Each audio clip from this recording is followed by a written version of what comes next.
2 centuries. Oh, yes. Thanks. Oh, Next. yes. What did it say in 1989? Who wants a Never piece of mind. chocolate? I know. Just, that, all that shit. All I want is one. So if anybody, Never mind. They have us nothing.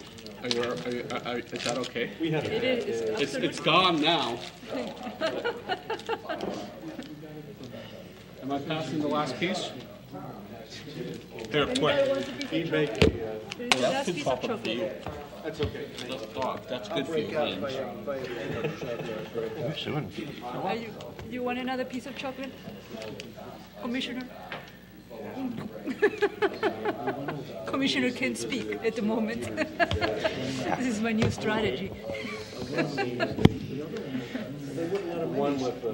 Are the people, Melissa, are the people doing the recording ready? I'll check. Thanks. Do you have a hard copy down there while I'm booting? No? Okay. No, I'm booting. It's okay. It just sometimes can take this old thing. You got to come earlier for that.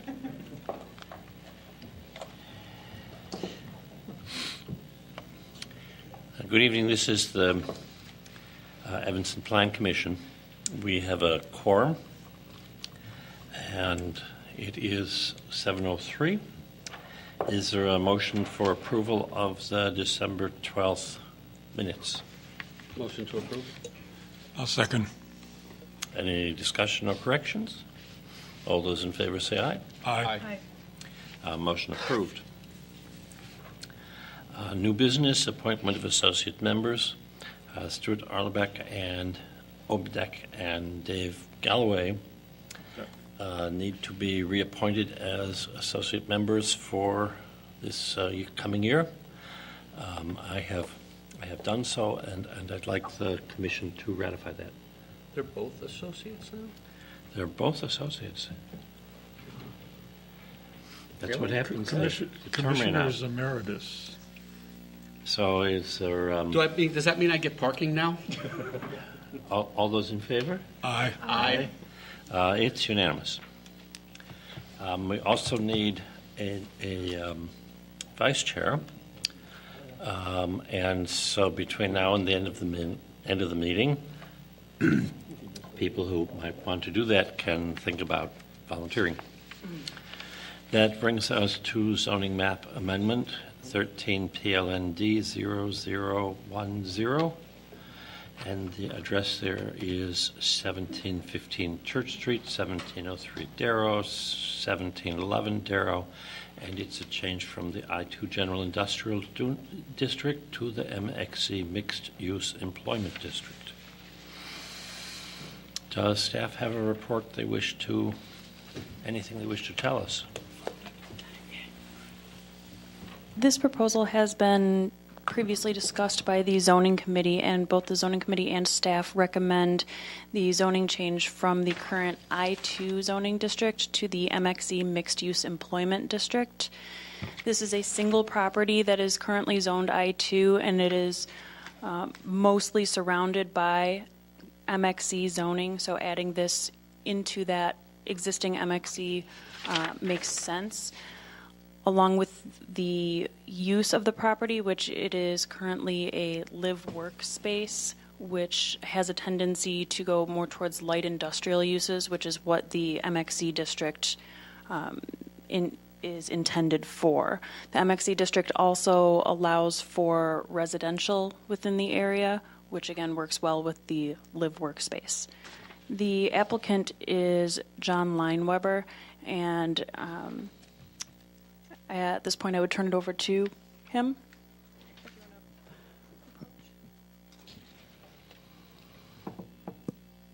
Hello, all. Mr. Lineweber, would you identify yourself for the record? Sure, John Lineweber. Thank you. My pleasure. Go ahead. As Melissa indicated, the property, I think the notes indicate, was effectively spot zone when the west side overlay district was put in place. We are the last remaining I-2, this building only. In the west side, the surrounding areas are 3, including even the Veolia transfer station next door is R3. Our model in our developments is the live-work concept. Part of the problem has been under the I-2 is that it does not permit residential use, and as a result, we have not leased residentially. So as to be in keeping with the zoning, we've had a space vacant nearly 2 years that really lends itself, because it's 3 levels, to the residential live-work concept. In addition to that, the zoning from the I-2 also prohibits any retail component. We're not looking for a convenience store on the corner, but we happen to have we've had a number of tenants over the years, and currently have a tenant that is a Darrell Street Studios. It's a group of ceramicists and other artists. They do a sale kind of quarterly, and I have concerns related to the zoning that they're actually having a retail sale would be technically prohibited by the zoning. So we believe that the MXE, is true where the majority of our properties are at Simpson and Ashland, is the appropriate zoning. We feel that it fits the neighborhood mix of the R3, and then it's B1 going west on Church Street, and it certainly is the proper zoning for the type of properties that we develop, and for what this property is, in truth. Any questions of this witness?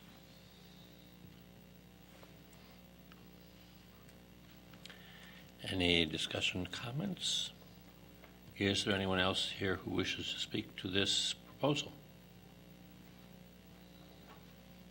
Is there anyone here who wishes to speak against the proposal? Mr. Chairman, we met in committee on this, and I think we all agreed, no question that we all agreed that this is a very appropriate change. If there is general consensus, Should I make a motion? You can make a motion, and then we'll address the amendment standards. Motion to amend the zoning map to rezone the property. We have the address here. 1715 7050 Church, Church. 1703 Darrow. 1703 Darrow to, And 1711 Darrow. it's a 1711 Darrow, there it is, okay, that's 13 PLND 0010 to an MXE district. I second. All in favor? We need to Oh, yeah, make that's right. some findings. I think the proposed amendment is consistent with the goals and objectives and policies of the General Comprehensive Plan, which promote economic development in this area. I see no inconsistencies. The testimony is that the MXE zoning surrounds the property, so it would be compatible with the overall character of the existing development in the immediate vicinity of the property.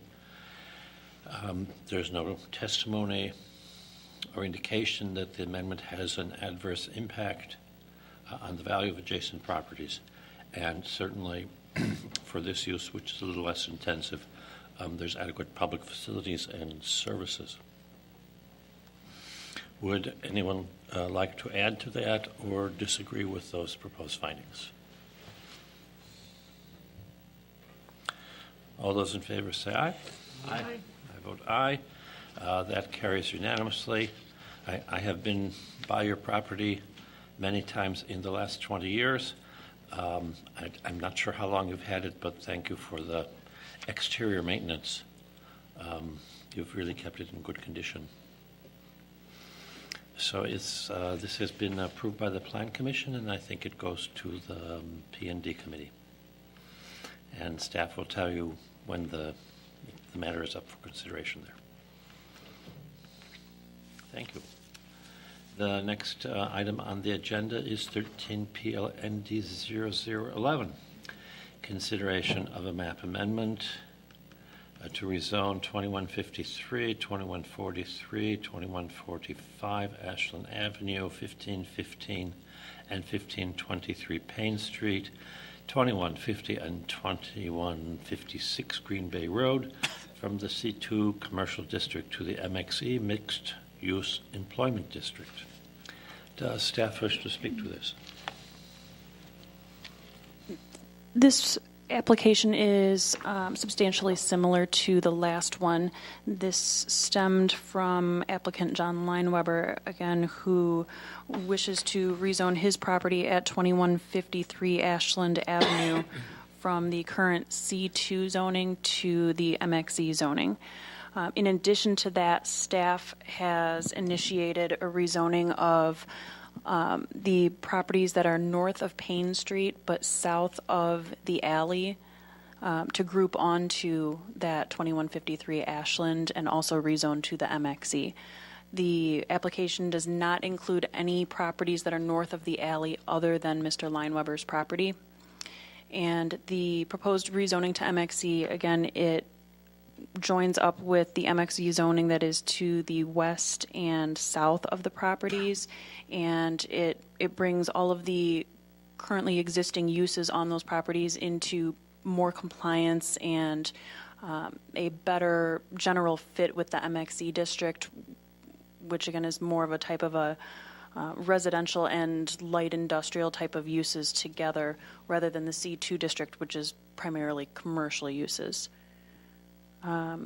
Staff has spoken with the other businesses that are located on those properties, and there is no known opposition to the proposed rezoning. They've been noticed properly? Yes, all property owners within 500 feet have been notified, and there is a sign on every property that is to be rezoned. And we personally spoke with the business owners who are on those sites. The business owners, the property owners? They both are, I believe. And we have one of them here tonight, the owner of All Fresh Foods. Well, Any discussion or questions about this? Anyone from the public who wants to address this? I can address it if you like. That would be great. The area that is being addressed here has a number of small single-family homes in the mix, along with, again, one story, 1.5 story light warehouse sort of space.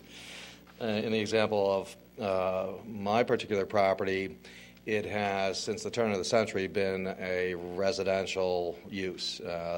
We bought a house that was, again, turn of the century, Victorian, 1.5 stories. We redeveloped the property basically by taking the top off that house, making it 2 stories, and adding what I guess would be considered a mixed-use building to the back, which currently houses the Mystical Sciences Institute. The front house, again, is the original footprint of the house that had been there and has been residential use throughout. So our situation there has always been non-conforming going back, as far as we know, historically with the current zoning. There are a number of examples similar to our property within the boundaries of the area that is being proposed to be changed.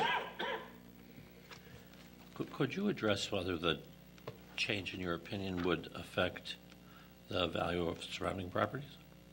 I think the change would increase the value of the surrounding properties, and I'll use my property as a prime example. As a result of being Zone C2, despite the fact that we have no commercial use whatsoever in the property, we have for years been what we would construe to be overtaxed by Cook County, because they view the property as we had to argue to get it taxed, the front portion as residential.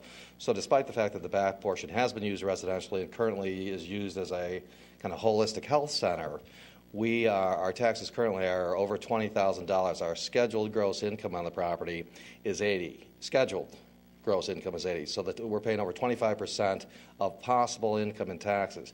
That diminishes our value dramatically in terms of the ultimate value of the property by virtue of its limited cash flow as a result of the taxes. So part of the change will increase for us the opportunity to appeal our taxes based on this new zoning classification. So the same applies to all the other small residential properties. They're being taxed or have the potential to be taxed as a commercial property. The MXE, again, will get a different classification from like a 5-92 to a 212. Again, is a significant tax decrease, thereby increasing the value. So I can see no way in which the change from C2 on all the surrounding properties won't serve to immediately increase their value. Do you have any other, do you have plans, future plans for your property, changing it? No, it is, we built it out to be what we believe its highest and best use to be, and so it will continue, again, as it is, with a 2-unit residential space on the back, 2-unit space on the back, which has always been occupied, again, as one single use. And again, it's a holistic health practitioner that's been with us in the neighborhood for over 15 years. Any other questions or comments? I'm not familiar with the infrastructure in this area. Staff, could you address the adequacy of public facilities? Any staff member? Dennis Marino, Manager of Planning and Zoning. The infrastructure in the area is more than adequate for the uses in the proposed MXC district. The streets are in very good shape. There's a bike path that's in the immediate area. The water and sewer services are very good. There also are other amenities in the area, including park. Street lighting is in good shape. There's some plans to enhance the lighting as well.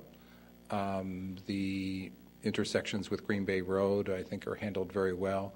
There are 2 traffic lights on Green Bay Road to the south of this immediate district, and on Simpson, and to the north at Noyes.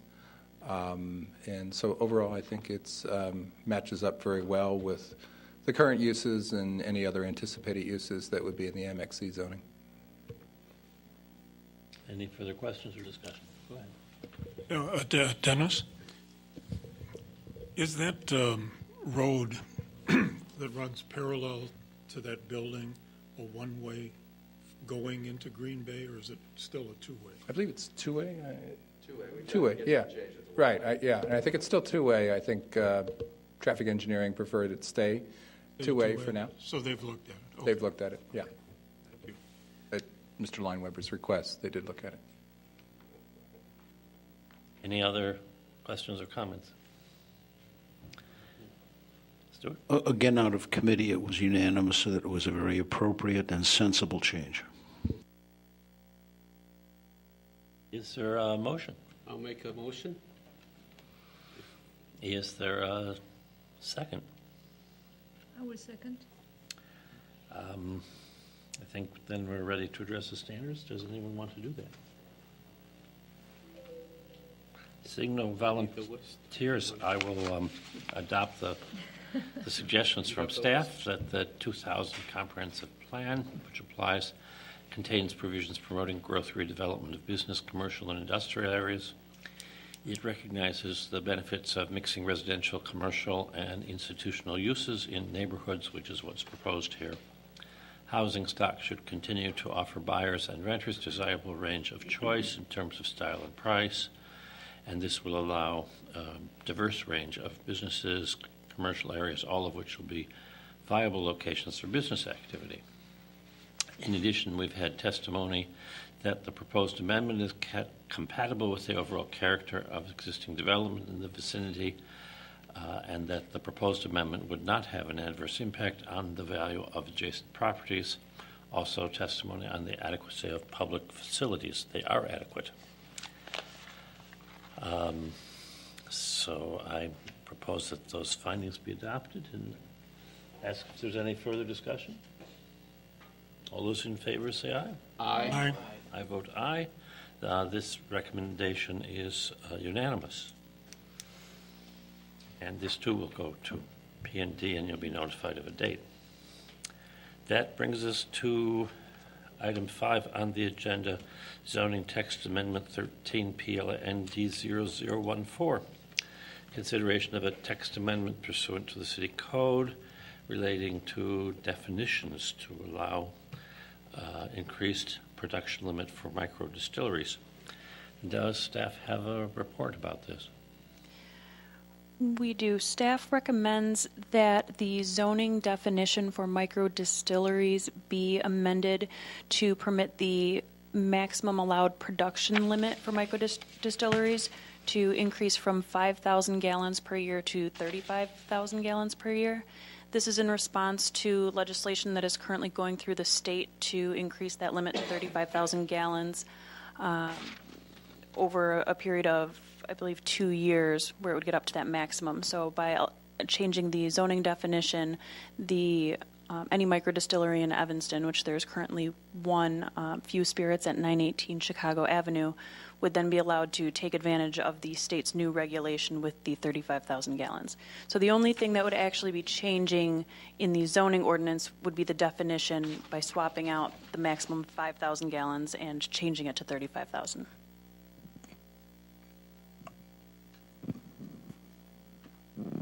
Mr. Chairman, we also have a representative of our resident micro distillery here tonight, if he'd like to address the issue. Good evening. My name is Brooke Saucier. I'm a part of Few Spirits. I'm the brand ambassador.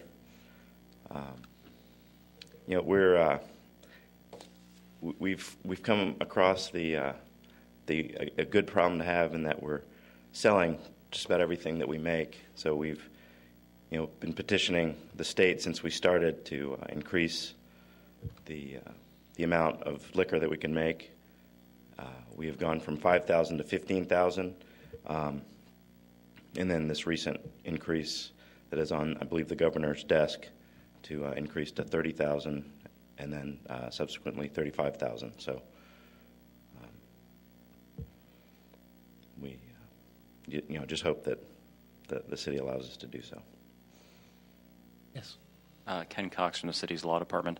I just, as an addendum, we received word that today the governor signed the act into law. So the increase in maximum production will go into effect shortly. Great news. Is there any discussion or anyone on the floor that wants to address this? What changes are you going to make in your plant and your facilities? We recently installed a new still, a larger still, that given present work rate would have brought us up to pretty close to 15,000 gallons. But with the new law, we'll be able to probably add a second shift, and I mean, we're going to be able to double production this year, and then keep putting out product. So the equipment that you have now has the capability to produce 35,000 Yes, gallons it does. a year? You don't have to put up a new building or anything. You just hire more people? We will hire more people because we're doubling the amount of bottles that we put out, so we're going to hire bottlers. We're going to, there's a potential that we'll have a second facility for bottling and storage. So there will definitely be jobs as a part of this increase. Have you had any complaints from neighbors? No, sir. About the No, sir. operation? There were concerns about odor, but that's really with a brewery. There's been no emanating odor. Okay, no complaints from neighbors? No complaints. Good for you. Thank you. We can confirm that as well. No complaints.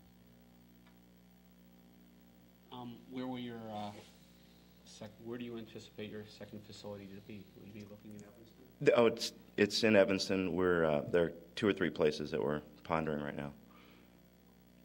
I, for one, think this is a wonderful success story. Thank you. Most of us here were on the committees that approved the changes to begin with, and it's phenomenal. I don't drink, but I do have a bottle in my house for guests. And I hear you're selling quite well in the UK. We are having a hard time keeping it in stock. We have. This helps my hometown of Memphis, Tennessee, but we're using FedEx to keep up with demand from time to time in the UK. So we are actually selling gin to the British. So it's amazing.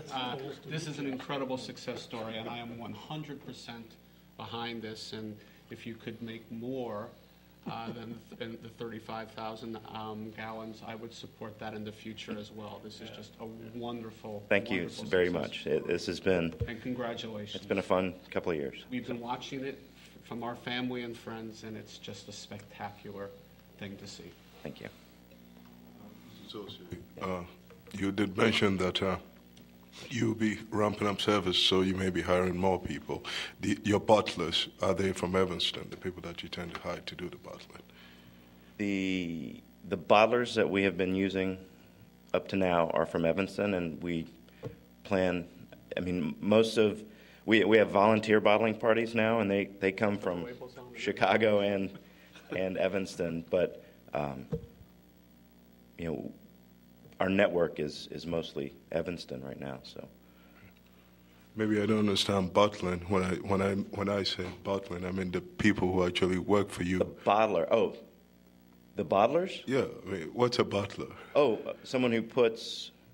We have a bottling machine, and so it's not only bottling; it's bottling the cork, the label, and then putting them in boxes. Okay. So there's a process. Okay. And then they work for you.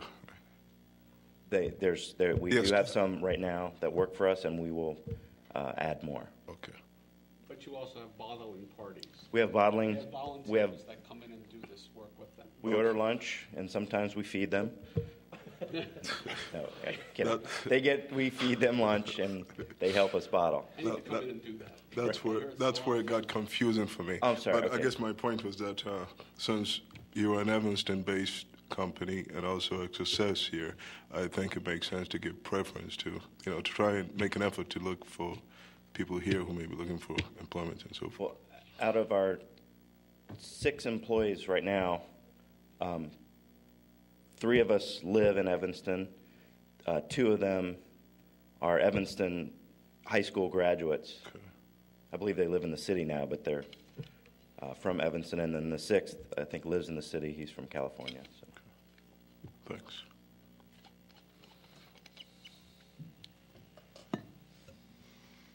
I'd like to second everything that everyone has said. I attended an open house at your facility, I guess it was last summer. I was extraordinarily impressed, had a wonderful We'll have some time. more. And there was talk at the time that you might have to take off from this facility, and that was very distressing to me. So thank you, Mr. Governor, and thank you for staying long enough for the tide to turn. And if you're in such demand in Britain for gin, what about Kentucky for your rye whiskey? Well, we're available in Tennessee, my home state. So we're knocking on the door. Good.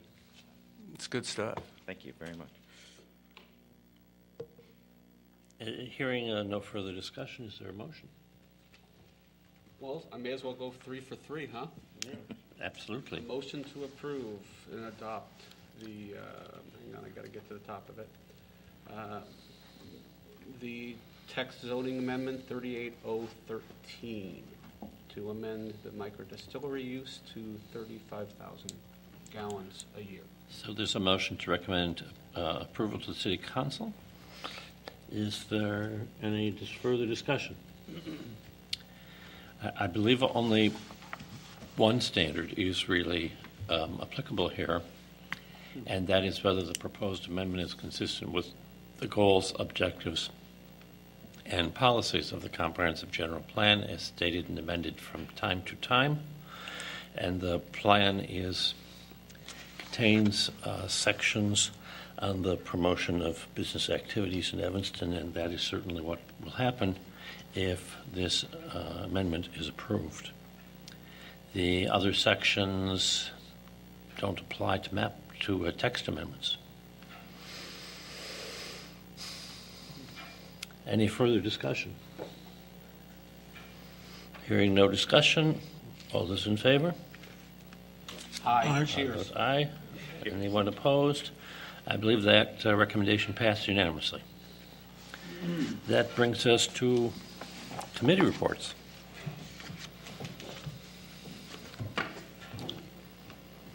Are there any committee reports? think there are no committee reports. That leaves open the question of finding someone to be vice chair. And I'm not seeing any waving hands. I'll wave my hand. There's Or a you waving want hand it? over there. I'll wave my hand. I'm seeing waving hands. Is your hand still waving, or did you stop? We were both waving, but if the gentleman to my left would like to be the vice chair, I'm okay with that. So you've been nominated. I will interpret that as a volunteer and nomination. Are there Did you any say abomination? nomination? Oh, okay. We have no abomination here. Are there any other nominations? Hearing no other nominations, all those in favor of the nominee, say aye. Aye. Aye. I vote aye. Congratulations, you've been unanimously elected. Better than the Pope, huh? And you can start immediately. Any other business other than adjournment? Let the record show this was a 30-minute meeting. Wow, yeah. It may How'd that happen? go down in history as record-breaking. Is there a motion to adjourn? I'll go 4 for 4. A motion to adjourn. Second. All those in favor? Aye. That, too, is unanimous. Thank you all very much. Yes.